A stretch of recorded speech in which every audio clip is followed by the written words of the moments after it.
तरुण मित्र के स्वास्थ्य स्पेशल में आपका स्वागत है। मैं हूं करमवीर।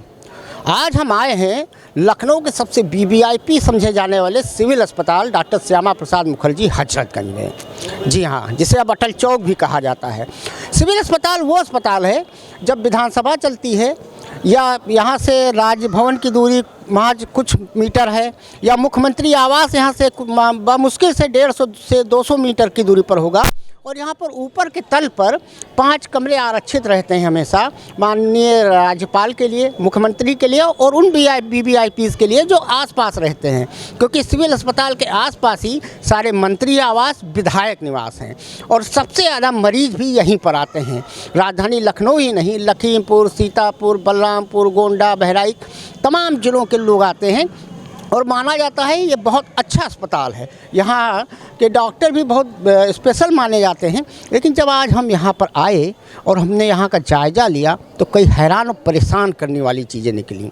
कुछ लोगों का कहना था कि उनका प्रधानमंत्री वो आयुष्मान कार्ड नहीं बन पा रहा है क्योंकि उसमें एक नियम है 6 लोगों से कम पे नहीं बनेगा। दूसरा समझ में आया यहाँ लावारिस लोग बहुत मिले जो इलाज करा रहे थे सालों से और उनका कोई नहीं है और वो यहीं पर रहते हैं, घूमते टहलते रहते हैं। अगर खाना मिल जाता है जो बचा होता है मरीजों का वो खा लेते हैं या कोई उनको दे देता है तो खा लेते हैं। रैन बसेरे का हाल हमने देखा। रैन बसेरे में हमको ये समझ में आया कि रैन बसेरे की व्यवस्था तो ठीक ठाक ही है, लेकिन अंदर से ज़्यादा बाहर लोग सो रहे हैं, रात गुजार रहे हैं। वो मजबूर हैं क्योंकि उनका मरीज़ भर्ती है और उन्हें रैन बसेरा नहीं दिया जा रहा है। इसके साथ अगर दवाइयों की बात करें, स्वास्थ्य व्यवस्थाओं की बात करें तो बहुत सारे मरीज़ ऐसे मिले जो कैमरे पर तो नहीं बोलना चाहते थे, लेकिन उन्होंने कहा कि दवाइयाँ तो लिखी गई उन्हें, लेकिन उनमें से कुछ दवाइयाँ उन्हें नहीं मिली और कहा गया बाद में आके ले लेना। या जब वो जांच कराने जाते हैं तो जांच के नाम पे उनसे कुछ ना कुछ सुविधा शुल्क ले लिया जाता है या फिर उन्हें जाँच के लिए परेशान किया जाता है। और जो सबसे हैरान और परेशान करने वाली बात नज़र आई वो ये नज़र आई कि बहुत सारे मरीज़ों को इधर से उधर घुमाया जाता है। मिसाल के तौर पर उन्हें कभी पीजीआई रेफर कर दिया जाता है, कभी मेडिकल कॉलेज, कभी लोहिया, कभी बलरामपुर अस्पताल और वो घुमा कर थक हार कर किसी न किसी प्राइवेट हॉस्पिटल की शरण में जाते हैं। इसी सिविल अस्पताल के बाहर हमने कुछ प्राइवेट एम्बुलेंस देखे जिन्होंने हमारे कैमरे और माइक को देखकर अपनी गाड़ियां स्टार्ट की और मुख्यमंत्री आवास की तरफ रफू चक्कर हो गए। यानी कि एक खेल ये भी चलता है कि प्राइवेट हॉस्पिटल में यहाँ के मरीजों को जो पस्त हो चुके हैं सरकारी सिस्टम से उन्हें ले जाकर भर्ती कर देना। अब देखने वाली बात ये होगी प्रदेश की सरकार, स्वास्थ्य विभाग और प्रदेश के उप मुख्यमंत्री स्वास्थ्य विभाग के जिम्मेदार ब्रजेश पाठक इस पर क्या कदम उठाते हैं, क्योंकि सरकारी अस्पतालों का जो हाल है वो बद से बदतर होता जा रहा है। 1 रुपये का पर्चा तो ज़रूर बनता है, लेकिन 1 रुपये के पर्चे से ही सब कुछ नहीं हो जाता है। अगर आप सुविधाएं नहीं दे पा रहे हैं, अगर आप सहूलियत नहीं दे पा रहे हैं, आप अगर मरीज का इलाज नहीं कर पा रहे हैं तो सिर्फ 1 रुपये का पर्चा बनाने से देश का या प्रदेश का कुछ भी भला होना पक्का है कि नहीं हो सकता है। आज हम इसी सारी चीज़ों को कवर करेंगे सिविल अस्पताल के परिसर में। चलिए चलते हैं और जायजा लेते हैं। क्या दिक्कत थी आपको? दिक्कत हमारे ये एक्सीडेंट में चोट, हमारे परियां चोट आ गई, हम चल नहीं पा रहे। तो एडमिट थी आप? हाँ। तो आपका आयुष्मान कार्ड बना है? नहीं बना है। क्यों नहीं बना है? बनाए नहीं, कार्ड कह रहे कि अकेली हो तुम, 6 लोगों का बनेगा। नहीं तो आयुष्मान कार्ड में ऐसा तो कोई नियम नहीं है कि अकेले आदमी नहीं बनता है। नहीं बना है, हम यहाँ कई बार गए, नहीं बना। तो आपने किसी से बात नहीं की यहाँ पे कि काहे नहीं बना रहे हो हमारा? जब बना ही नहीं तो हम बात किससे करते? नहीं, आप जाके उनसे कहिए एक आदमी का भी बनता है, ऐसा कोई नियम नहीं है। हमारा नहीं बना है। दवाई मिली आपको?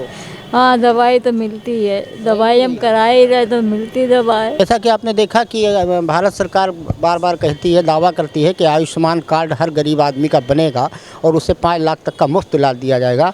लेकिन ये हमारे बगल में लखीमपुर से आई हैं और इलाज करा रही थी, यहाँ एडमिट थी और ये लगभग 1 साल से यहाँ आती जाती रहती हैं और एडमिट रहती हैं। इनका एक्सीडेंट हो गया था लेकिन इनका आयुष्मान कार्ड नहीं बना है। जी चाचा, क्या नाम है आपका? मेरा राम गोपाल। कौन भर्ती है आपके? बहन है। बहन भर्ती है। क्या हुआ है?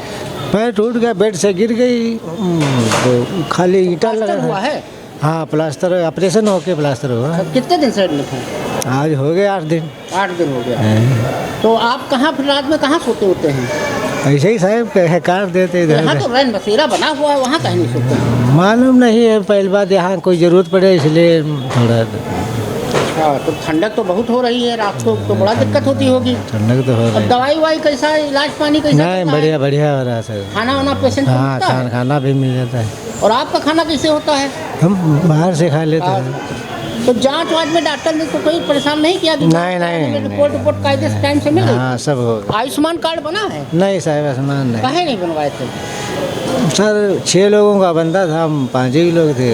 ये 6 लोगों वाला क्या लफड़ा है, इसके बारे में कुछ है जानकारी आपको? ये क्या मान लीजिए किसी के घर में 6 लोग से कम है तो आयुष्मान कार्ड नहीं बनेगा? नहीं, उनका नहीं बन पाता। हम तो कई बार गए घूम आए। सरकार एक ऐसी स्कीम लेके आई है कि जिससे गरीबों का भला हो, उसका कहना है, आम आदमी का। लेकिन ये कौन सा नियम है कि अगर जैसे 6 लोग नहीं हैं तो फिर कार्ड नहीं बनेगा? तो ऐसी योजना का क्या लाभ है? आप क्या सोचते हैं इसके बारे में? अब साहब क्या बताएं। नहीं, आपका क्या मानना है कि ये सही है योजना कि नहीं सही है? ये 6 लोगों वाला आपको सिस्टम समझ में आता है? हाँ, बाकी लोग बेकार हैं। 6 लोग जैसे ना हुए हैं तो और बाकी एक तरफ सरकार कह रही है कि 2 लोगों से ज़्यादा ना हो, हम 2 हमारे 2। ये भी एक खेल है ना कि भाई 2 बच्चों से ज़्यादा ना हो, ज़्यादा ना हो। तो 4 लोगों का परिवार होगा, तो ये 2 और कहाँ से लेके आएंगे? वो बोले 6 से ऊपर हो।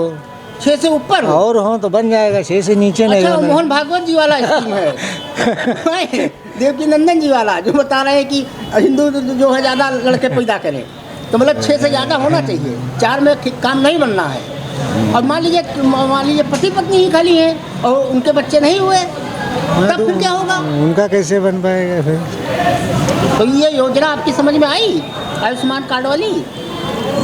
आई साहब है, लेकिन अब जो 5-6 लोगों के नीचे हैं उनका बन ही नहीं पा रहा, तो कोई फायदा तो उनका तो हो नहीं है। सोचिए कि एक ऐसी योजना भारत सरकार ने चला रखी है देश में, जिस पे हंसी भी आती है, तरस भी आता है। आयुष्मान कार्ड योजना, प्रधानमंत्री मोदी जी लंबे लंबे दावे करते हैं, हमने 80 करोड़ लोगों को खाना दिया, हमने 30 करोड़ लाख लोगों को गरीबी रेखा से ऊपर पहुंचा दिया, तमाम दावे हैं। लेकिन आयुष्मान कार्ड योजना में एक मजाक चल रहा है कि 6 आदमी से कम का कार्ड नहीं बनेगा। अब सोचने वाली बात है कि मान लीजिए 4 ही का परिवार है, जैसा भारत सरकार की स्कीम चलती है, हम 2 हमारे 2, तो 4 लोगों का क्या होगा भाई? 2 और वो कहाँ से लेके आएंगे? आसमान से लेके आएंगे कि स्वर्ग से लेके आएंगे, जो अमित शाह जी बता रहे थे 7 जन्म के बाद वाला? कुल मिला के स्थिति बड़ी विचित्र है देश में।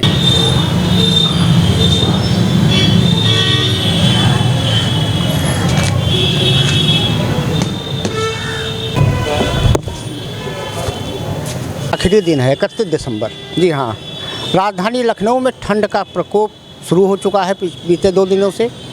अभी तक प्रशासन और प्रशासन ने अलाव की व्यवस्था नहीं की है। आप पूरे लखनऊ में टहल के आ जाइए, आपको किसी चौराहे पे अलाव नहीं मिलेगा, यहाँ तक कि अस्पताल में भी। हाँ, सिविल अस्पताल में हीटर की व्यवस्था है, गर्म हीटर की। हमारे पीछे आप देख रहे हैं रैन बसेरा है, जिसके नियम के मुताबिक ये है कि इसमें मरीज भर्ती होने पर रात्रि विश्राम हेतु रैन बसेरे में बेड प्राप्त कर सकते हैं। फार्मासिस्ट में से लिखवाना होता है, और अगर एक मरीज भर्ती है तो उसका एक तीमारदार इसमें रुक सकता है। व्यवस्था ठीक है, बढ़िया है अंदर, और लोग हैं भी तीमारदार। लेकिन आप देख सकते हैं हमारे बगल में एक बेंच है सीमेंट की, उस पर एक आदमी सो रहा है और उसका सामान उसके नीचे रखा है। तो क्या वजह है, क्या कारण है कि सिविल अस्पताल में एक आदमी रैन बसेरा के ठीक बगल में एक सीमेंट के फार्म पे सो रहा है? और रैन बसेरा में ऐसा नहीं है कि रैन बसेरा फुल है, अंदर अगर आप देखेंगे तो 4-5 बेड हम दिखा रहे हैं आपको। यहाँ पे बेड भी खाली हैं, ऐसा नहीं है कि बेड पूरे फुल हैं, बेड हैं यहाँ पर खाली, लेकिन एक आदमी बाहर सो रहा है। ये हैरान करने वाली बात है और परेशान करने वाली बात है कि जब बेड खाली है तब क्यों कोई रैन बसेरा के बाहर एक सीमेंट के प्लेटफॉर्म पे सो रहा है। कि शासन और प्रशासन ऐसा नहीं है कि नहीं जानता होगा कि एक आदमी बिल्कुल इमरजेंसी के ठीक सामने सिविल के। एक राधा नाम की महिला का, जो गोला गोकरणनाथ लखीमपुर खीरी की रहने वाली हैं, और वो ये बीते 1 साल से अपना इलाज करा रही हैं। उनके घर परिवार में कोई नहीं बचा है और लावारिस हैं। वो यहीं पर रहती हैं, पड़ी रहती हैं। कभी कभी उनको खाना सरकारी अस्पताल से जो बचा होता है वो मिल जाता है, या कोई उन्हें ला के दे देता है। ये अस्पतालों का हाल है, सरकारी अस्पतालों का। और एक मरीज मिला हम लोगों को, उसने खैर कैमरे पे बोलने से तो इनकार कर दिया, लेकिन उसने बताया 6 दिनों से दौड़ रहा है सिविल अस्पताल, पीजीआई, मेडिकल कॉलेज और लोहिया अस्पताल, और उसे एडमिट नहीं किया जा रहा है और मजबूरन उसे जाकर सेंट जोसेफ गोमती नगर में एडमिट होना पड़ा और उसके पेट में पानी भर गया था। तो जहां सरकार बड़े बड़े दावे करती है कि सरकारी अस्पतालों में मुफ्त इलाज मिलेगा, सबको समान सुविधाएं मिलेगी, वहीं आयुष्मान कार्ड में भी बहुत बड़ा खेल है। राधा नाम की जो महिला मिली थी हम लोगों को, लखीमपुर खीरी वाली, 6 लोगों से कम का कार्ड नहीं बनता है। तो सरकार की योजनाएं बहुत सारी हैं देश में, ये नहीं कहा जा सकता कि योजनाएं सरकार नहीं चलाती है, लेकिन उसका इम्प्लीमेंट करने वाले जो कर्मचारी होते हैं वो कहीं ना कहीं आम जनता को परेशान करते हैं, दौड़ाते हैं। किसके लिए? गांधी जी के लिए। जी, गांधी जी की सत्य अहिंसा के लिए नहीं, हरे हरे नोट के लिए जो गुलाबी हो चुके हैं। उन नोटों के बिना देश में कोई काम नहीं होता है। भले हमारे प्रधानमंत्री नरेंद्र मोदी दावा करते हों कि राजीव गांधी जी के समय में 1 रुपया चलता था तो 10 पैसा पहुंचता था, लेकिन वही हाल अब भी है। विकसित हो रहे भारत में, अमृत काल में, आज भी भारत की दशा और दिशा नहीं बदली है। जैसे भारत तब था वैसे ही भारत अब भी है। आम आदमी अब भी परेशान है। आप चाहे राशन की दुकान पे जाइए या शमशान घाट पे जाइए, अगर आपका रसूख है, आपकी पहुंच है तो सब कुछ होगा। जो अभी एक पेशेंट हम लोगों को मिले थे जिन्होंने कैमरे बोलने से इनकार कर दिया, उन्होंने से हमने पूछा कि तुम पीजीआई जाओगे तो एडमिट कैसे होगे, तो उन्होंने बताया भैया उन्होंने जुगाड़ लगाया है। जी हाँ, अब देश जुगाड़ के बूते पे चल रहा है। अब देश में जो भी हो रहा है वो जुगाड़ के नाम पे हो रहा है। और स्वास्थ्य, शिक्षा और सड़क जो 3 बुनियादी चीज़ें हैं, उससे आम इंसान महरूम है, जिसका साक्षात उदाहरण, ताज़ा तरीना उदाहरण, जीता जागता उदाहरण आप बिल्कुल बगल में देख सकते हैं कि एक आदमी सीमेंट के प्लेटफार्म पे सो रहा है और रैन बसेरे में बेड खाली है। कैमरामैन अन्नू के साथ करमवीर।